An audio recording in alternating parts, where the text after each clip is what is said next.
ഇന്ന് തൻ്റെ വിവാഹമാണ്. എല്ലാ പെൺകുട്ടികൾക്കും ഉണ്ടാകുന്ന നാണമോ പരവേഷമോ ഒന്നും തനിക്കുണ്ടായിരുന്നില്ല. എല്ലാം അമ്മായിയുടെ നിർബന്ധമാണ്. അച്ഛനും അമ്മയും ആക്സിഡൻറ്റിൽ മരിച്ചപ്പോൾ തന്നെ മാമനാണ് വളർത്തിയത്. ആദ്യമെല്ലാം തന്നോട് അമ്മായിക്ക് ഭയങ്കര സ്നേഹമായിരുന്നുവെങ്കിലും മാളു ജനിച്ചതോടെ അതെല്ലാം കുറഞ്ഞു വന്നു. തന്നെക്കൊണ്ട് വീട്ടിലെ ജോലി മുഴുവൻ ചെയ്യിപ്പിക്കും. എന്നാലും തനിക്കെന്നും കുറ്റം മാത്രമായിരുന്നു കേട്ടിരുന്നത്. താൻ ഏറെ സ്നേഹിച്ച ആളായിരുന്നു അപ്പുവേട്ടൻ. പക്ഷേ പെണ്ണ് ചോദിച്ചു വന്നപ്പോൾ അവർക്ക് സ്ത്രീധനം വേണം. മാമന് തനിക്ക് തരാൻ അത്രയ്ക്കും പണമൊന്നും ഉണ്ടായിരുന്നില്ല. ഉണ്ടായിരുന്നാലും അമ്മായി അതിന് സമ്മതിക്കില്ല.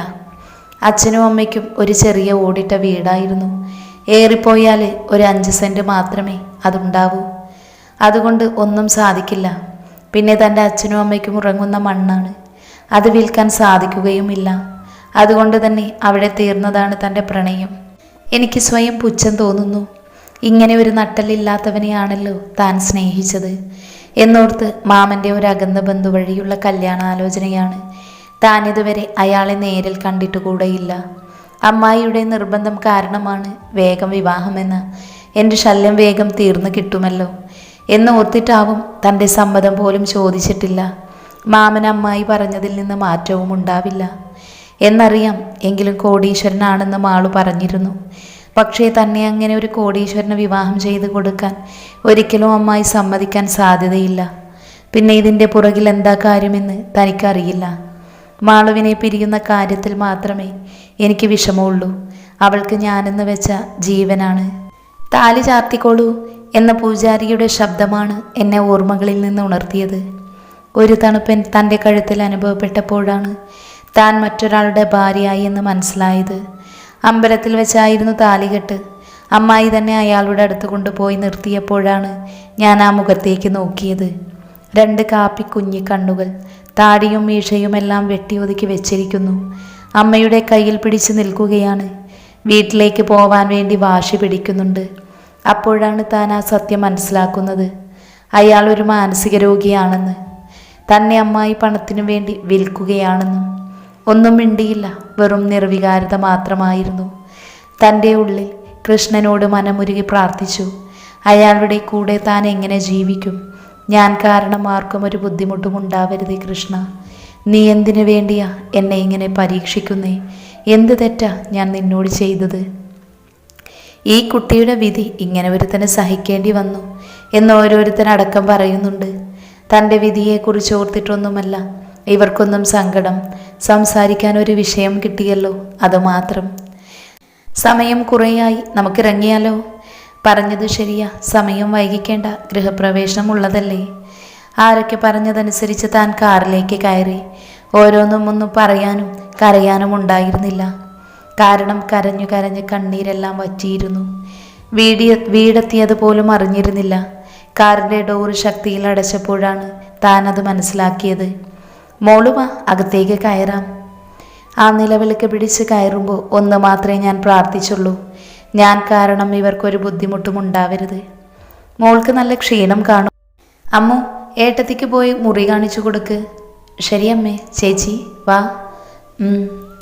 അമ്മ ഡ്രസ്സ് മാറാനെല്ലാം സഹായിച്ചു തന്നു. പിന്നെ ഞങ്ങൾ ഓരോന്ന് സംസാരിച്ചിരുന്നു. അവളുമായി ഞാൻ പെട്ടെന്ന് കൂട്ടായി. മാളുവിനെ പോലെയായിരുന്നു ഇവളും. ഈ വീട്ടിൽ തനിക്ക് ആകെ കിട്ടിയ സമാധാനം. ചേച്ചി ദേവേട്ടൻ ഇതിനു മുന്നേ കണ്ടിട്ടുണ്ടോ? ദേവേട്ടൻ അതാരാ? ചേച്ചിക്ക് ചേച്ചിയുടെ സ്വന്തം ഭർത്താവിൻ്റെ പേര് പോലും അറിയില്ലേ? ഞാനൊന്ന് ചിരിക്കുക മാത്രം ചെയ്തു. അമ്മ പെട്ടെന്ന് നടന്നതല്ലേ ഈ കല്യാണം. അതുകൊണ്ട് എനിക്ക് ഇവിടെയുള്ളവരെ ഒന്നും അറിയില്ല. ഞാൻ പറഞ്ഞു തരാം. ഞാനും അമ്മയും ദേവേട്ടനും മാത്രമേ ഇവിടെയുള്ളൂ. അച്ഛനൊരു 2 വർഷം മുന്നേ മരിച്ചു. അത് കാരണമാണ് ദേവേട്ടൻ ഇങ്ങനെയായത്. കൂടുതലൊന്നും ചോദിക്കാൻ തോന്നിയില്ല അതിനെക്കുറിച്ച്. ചേച്ചിക്ക് നല്ല ക്ഷീണമുണ്ടല്ലോ. ഇവിടെ ഉള്ളവരൊക്കെ കുറച്ച് കഴിയുമ്പോഴേക്കും പോകും. പിന്നെ നമ്മൾ മാത്രമേ ഉണ്ടാവൂ.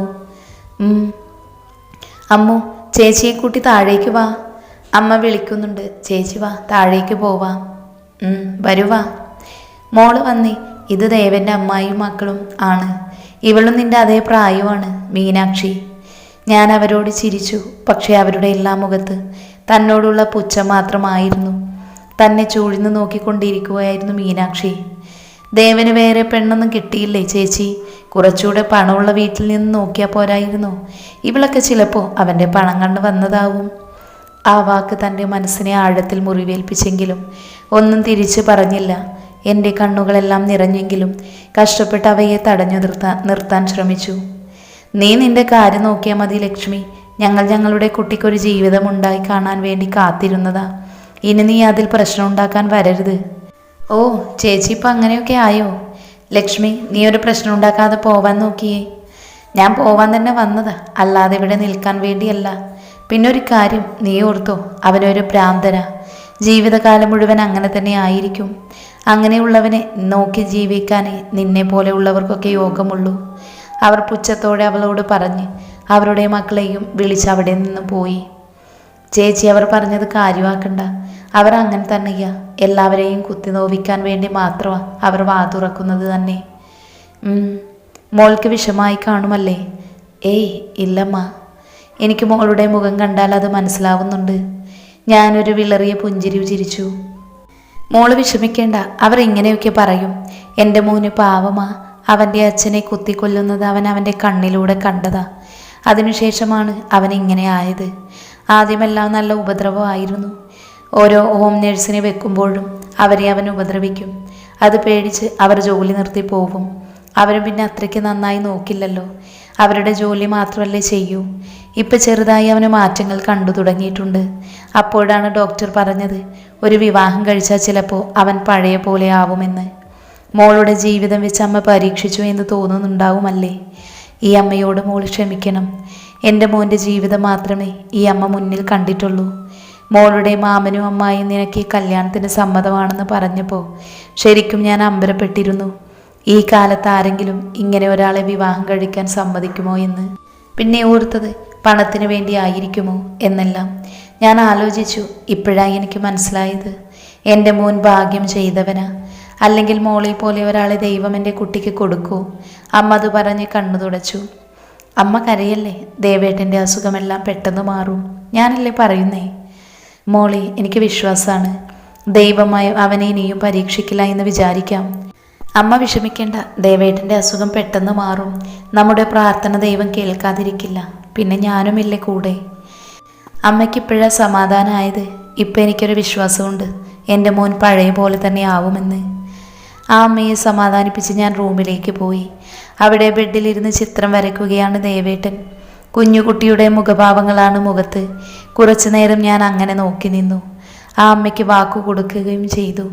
പക്ഷേ തനിക്ക് സാധിക്കുമോ ദേവേട്ടനെ പഴയ പോലെയാക്കാൻ? അറിയില്ല, ശ്രമിക്കണം. ആ അമ്മയ്ക്ക് ഞാൻ വാക്കു കൊടുത്തതാണ്. അമ്മ പറഞ്ഞല്ലോ എൻ്റെ കൂടെ പുതുതായി കളിക്കാൻ ഒരാൾ വരുമെന്ന്. അതാണോ നീ? കൗതുകത്തോടെയുള്ള ചോദ്യം കേട്ടപ്പോൾ മറുത്തൊന്നും പറയാൻ തോന്നിയില്ല. ആ, ഞാനാ ഇനി മുതൽ ദേവേട്ടൻ്റെ കൂടെ കളിക്കുന്നേ. എന്നെ കൂടെ കൂട്ടോ കളിക്കാൻ?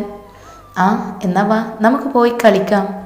അയ്യോ, ഇപ്പം രാത്രി ആയില്ലേ, നമുക്കിനി നാളെ കളിക്കാം. പറ്റില്ല, എനിക്കിപ്പോൾ കളിക്കണം. ഞാൻ പറയുന്നത് കേൾക്ക് ദേവേട്ടാ. മോളെ, എന്തു പറ്റി? ഒന്നുമില്ലമ്മേ, ദേവേട്ടൻ ബുക്കെടുത്ത് എറിഞ്ഞതാ. നീ എന്താ കാണിച്ചേ? ഇങ്ങനെ ഒരാളുടെ മേലേക്ക് ബുക്കെടുത്തെറിയാൻ പാടുണ്ടോ? എൻ്റെ കൂടെ കളിക്കാൻ വരാത്തതുകൊണ്ടല്ലേ. ഇവളെ എനിക്ക് ഇഷ്ടമായില്ല, ഇവളെ എനിക്ക് വേണ്ട. അങ്ങനെ പറഞ്ഞപ്പോൾ ചെറുതായി മനസ്സിലൊരു വേദന ഉണ്ടായെങ്കിലും വയ്യാത്തത് കൊണ്ടല്ലേ എന്നോർത്ത് സമാധാനിച്ചു. മോള് വാ, ഇവൻ കുറച്ചു നേരം ഇവിടെ കിടക്കട്ടെ. അയ്യോ അമ്മേ, എന്തിനു പൂട്ടിയിരുന്നേ? ഇങ്ങനെ ചെയ്തില്ലെങ്കിൽ ദേഷ്യം തീർക്കാൻ വേണ്ടി ഓടിപ്പോവും. മോള് പേടിക്കണ്ട, ഇവനിങ്ങനെ ഇടാറുള്ളതാ. അതെല്ലാം കേട്ടപ്പോൾ മനസ്സിന് വല്ലാത്ത സങ്കടം പോലെ. വയ്യ എന്ന് കരുതി ഇങ്ങനെ അടച്ചിടാൻ പാടുണ്ടോ? ഉപദ്രവം കാരണമാവും. എന്നാലും പല ചിന്തകൾ മനസ്സിലേക്ക് വന്നു. മോളെ. അമ്മയുടെ വിളിയാണ് എന്നെ ചിന്തയിൽ നിന്ന് ഉണർത്തിയത്. മോൾക്ക് തോന്നുന്നുണ്ടാവൂലേ ഇതൊന്നും വേണ്ടായിരുന്നു എന്ന്? ഞാൻ അവന് പറഞ്ഞു കൊടുത്തതെല്ലാം തെറ്റായെന്ന് കുട്ടിക്ക് തോന്നുന്നുണ്ടോ? ഇല്ലമ്മേ, അമ്മ ചെയ്തത് തന്നെയാ ശരി. എത്രയൊക്കെ കഷ്ടപ്പാട് അനുഭവിച്ചിട്ടാണെങ്കിലും നമ്മുടെ ദേവേട്ടനെ പഴയ പോലെ ആക്കണം.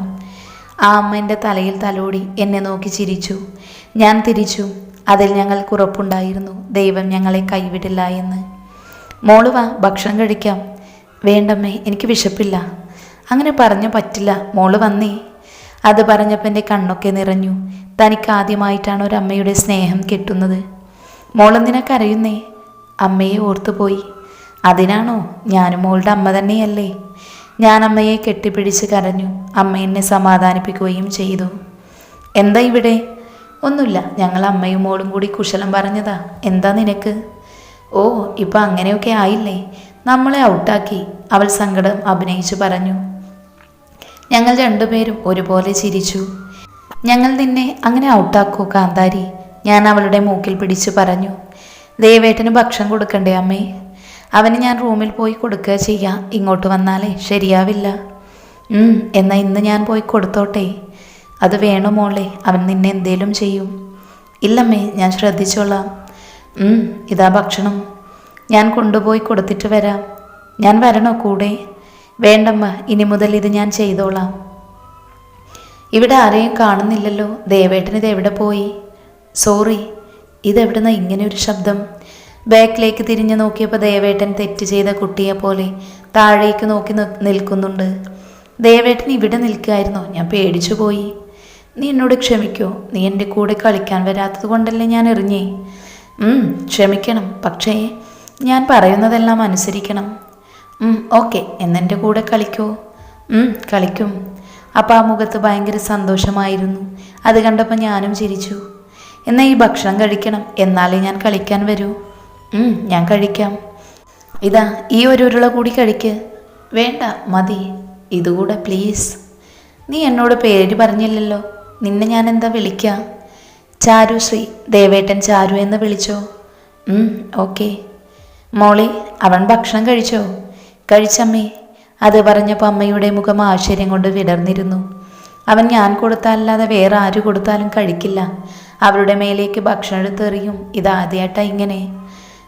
നമ്മുടെ ദേവേട്ടനെ നമുക്ക് തിരിച്ചു കിട്ടും. അതിൻ്റെ ലക്ഷ്യമാണ് ഇതൊക്കെ. എന്നാ മോള് കിടന്നു.